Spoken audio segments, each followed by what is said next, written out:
আসসালামু আলাইকুম। পুরো এক বছর সময়, আর এক সপ্তাহ আছে এক বছর পূর্ণ হওয়ার ইউনূস সরকারের। ডক্টর ইউনূস দায়িত্ব নিয়েছেন এবং উনি ওনার মন মতো করে একটা সরকার গঠন করেছেন। যে সরকার নিয়ে আমরা অনেকে বলেছি ভালো হয়নি, শক্তিশালী হয়নি, অমুক বলেছি, কিন্তু আমরা বললে তো হবে না।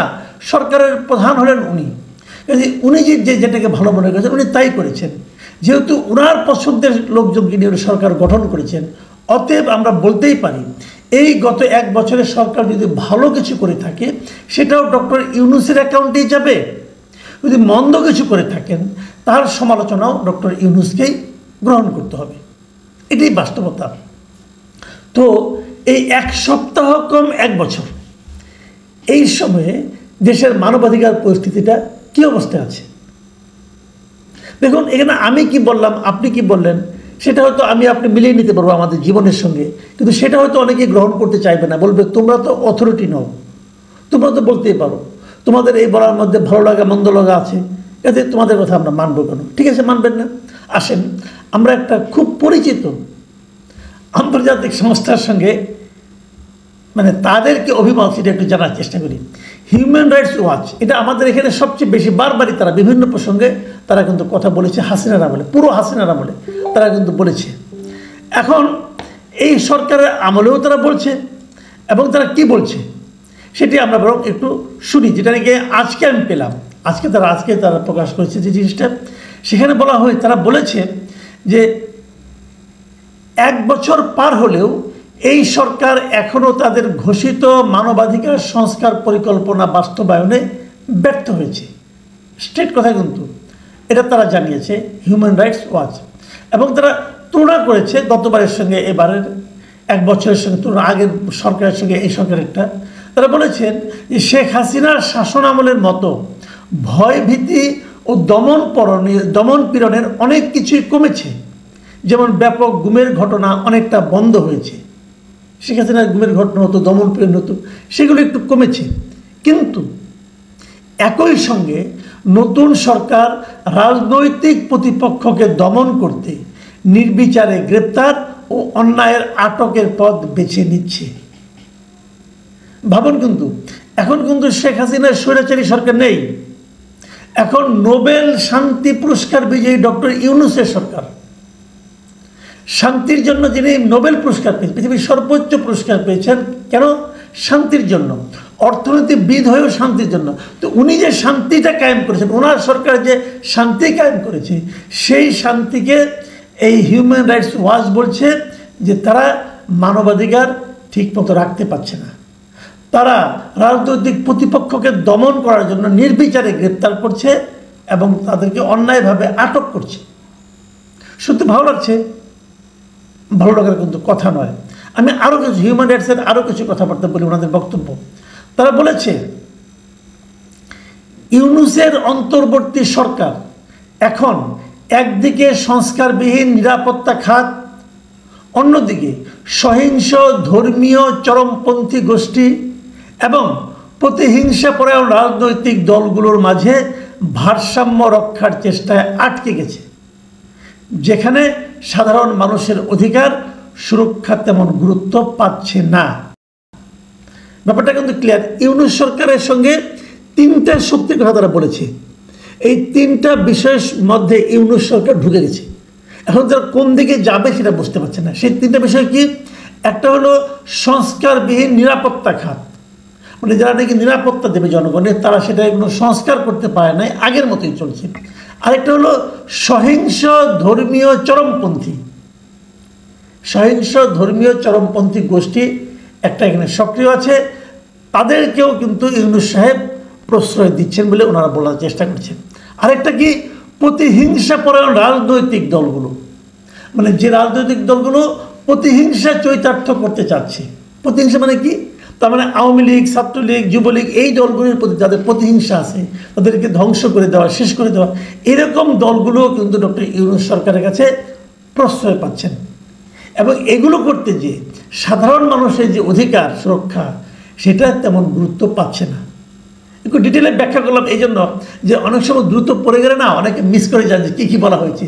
এবং খুবই ইন্টারেস্টিং বললাম এই অর্থে যে দেখুন এই কথাগুলি কিন্তু আমরা হাসিনা সরকারের আমলে শুনতে শুনতে অভ্যস্ত ছিলাম। কিন্তু একজন ব্যক্তি শান্তিতে নোবেল পেয়েছেন এবং তাকে নিয়ে সবাই আশা করেছিল যে উনি শান্তি আর কিছু না পারুন, এসে শান্তি প্রতিষ্ঠায় সক্ষম হবেন।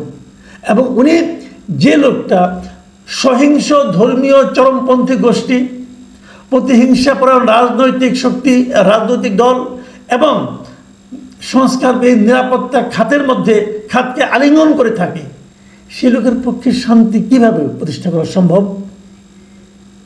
এবং যথার্থ উনি পারেন নাই।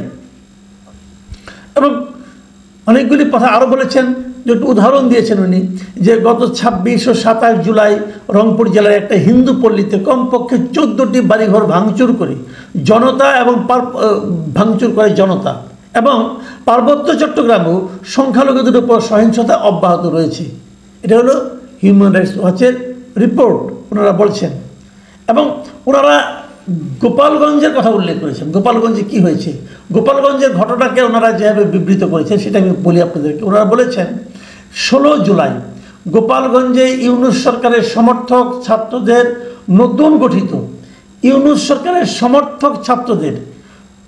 নতুন গঠিত ন্যাশনাল সিটিজেন পার্টি এক সমাবেশ করে নিরাপত্তা বাহিনী ও নিষিদ্ধ হওয়া আওয়ামী লীগের সমর্থকদের সঙ্গে সংঘর্ষে 5 জন নিহত হয়। এই ঘটনার পর পুলিশ 8400 জনের বিরুদ্ধে 10টি মামলা করে, যাদের অধিকাংশই নামহীন। তারপরে আবার তারা বলছে সরকার অবশ্য গণগ্রেপ্তারের অভিযোগ অস্বীকার করেছে। মানে সরকার অস্বীকার করেছে, তার মানে কি একটা অভিযোগ আছে, একটা অভিযোগ কিন্তু আছে গণগ্রেপ্তারের। 8400 জনের বিরুদ্ধে মামলা করা হয়েছে, এদের মধ্যে 98%-এর কোনো নাম নাই। তার মানে কি যে কোনো একজনকে গ্রেপ্তার করে কিন্তু ঢুকিয়ে দেওয়া যেতে পারবে, কোনো সমস্যা নাই।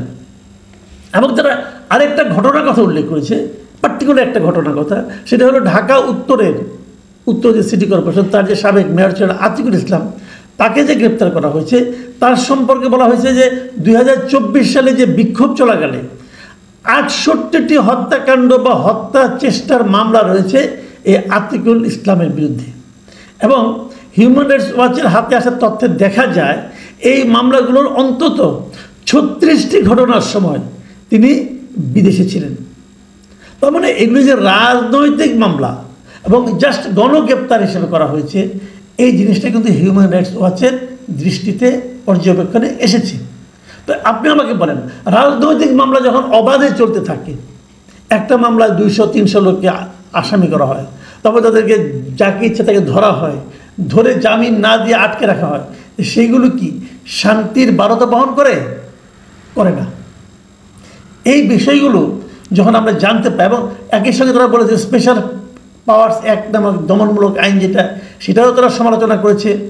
এবং তারা বলেছে 2025 সালে তারা যে একটা ডেভিল হান্ট নামে একটা অভিযান পরিচালনা করছিল, সেই অভিযানে 8600 জনের বেশি মানুষকে গ্রেপ্তার করা হয়েছে, যার অধিকাংশই আওয়ামী লীগের সঙ্গে জড়িত বলে মনে করা হয়। এখন একজন লোক আওয়ামী লীগ করতো, এই অপরাধে তাকে গ্রেপ্তার করা যায়? এটা পৃথিবীর কোনো আইন মানবে? এটা পৃথিবীর কোনো মানবাধিকার কর্মী মানবে না। হিউম্যান রাইটস ওয়াচও এটার সমালোচনা করেছে। যাক, এই যে বিষয়গুলো আরও অনেক ডিটেল কাহিনী আছে, এতগুলো আর বলতে যাচ্ছি না। আমি কেবল একটা কথাই বলতে চাচ্ছি, সেটা হলো ডক্টর যে জিনিসগুলো আমরা শেখ হাসিনার আমলে শুনে আমরা অভ্যস্ত ছিলাম, সেই একই কথা যদি ডক্টর ইউনূসের আমলে শুনতে হয়, তখন তো ডক্টর ইউনূস যে সংস্কার কর্মকাণ্ড পরিচালনা করছেন, জাতীয় ঐক্যমত্য সবগুলি রাজনৈতিক দলকে নিয়ে, সব তো না, মানে কিছু রাজনৈতিক দলকে নিয়ে, কারণ এর মধ্যে তো জাতীয় পার্টিও নাই, এর মধ্যে আওয়ামী লীগও নাই। তাহলে আওয়ামী লীগের যারা সমর্থক অথবা জাতীয় পার্টি যারা সমর্থক অথবা কর্মী অথবা ভোটার, তারা কি দেশের নাগরিক না? যদি তাদেরকে আপনি বাদ দেন, তো সে জাতীয় ঐক্যমত্য কেমনে হবে? কয়েকটা দলের ঐক্যমত্য হতে পারে এবং ইউনূস সাহেবের ঐক্যমত্য হতে পারে, জাতীয় কেমনে হবে? এই জাতীয় তো বিরাট, দেশ তো বিরাট। যাক, তারপরে ওনারা করছেন অনেকগুলি বিষয়ে, তারা সংস্কার করবেন। আমরা জানতে চাচ্ছি, এই যে সংস্কারগুলি আপনারা করবেন, আপনারা কি এই সংস্কারগুলো বোঝেন? আপনারা কি এই সংস্কারগুলোকে মানেন? যদি বোঝেন, যদি মানেন, তাহলে এই যে 1 বছর ধরে আপনারা ক্ষমতায় আছেন, যে সংস্কারগুলো আপনারা করতে চান, সেগুলো আপনাদের জীবনযাপনে, আপনাদের সরকার পরিচালনায় আপনারা কেন ব্যবহার করছেন না? করলেই তো হয়। আপনারা করে দেখিয়ে দেন সবাইকে যে এই সেই সংস্কার যা আমরা ইউজ করছি। সরকার তো চলছে আগের স্টাইলে, এমনকি মানবাধিকার পরিস্থিতি চলছে আগের স্টাইলে, যেটা নাকি এই হিউম্যান রাইটস ওয়াচ বলতেছে। তাহলে আপনারা করেছেনটা কি 1 বছরে? কি এমন করেছেন যার জন্য আপনাদের প্রশংসা করতে হবে, আপনাদেরকে ভালোবাসতে হবে? বুঝতে পারছি না। অথবা আগামীতে সংস্কারের নামে কি এমন করবেন যার উপর আমাদের আস্থা রাখতে হবে? জানি না। প্রিয় দর্শক, আপনারা খোঁজার চেষ্টা করুন কিছু পান কিনা। আল্লাহ হাফিজ।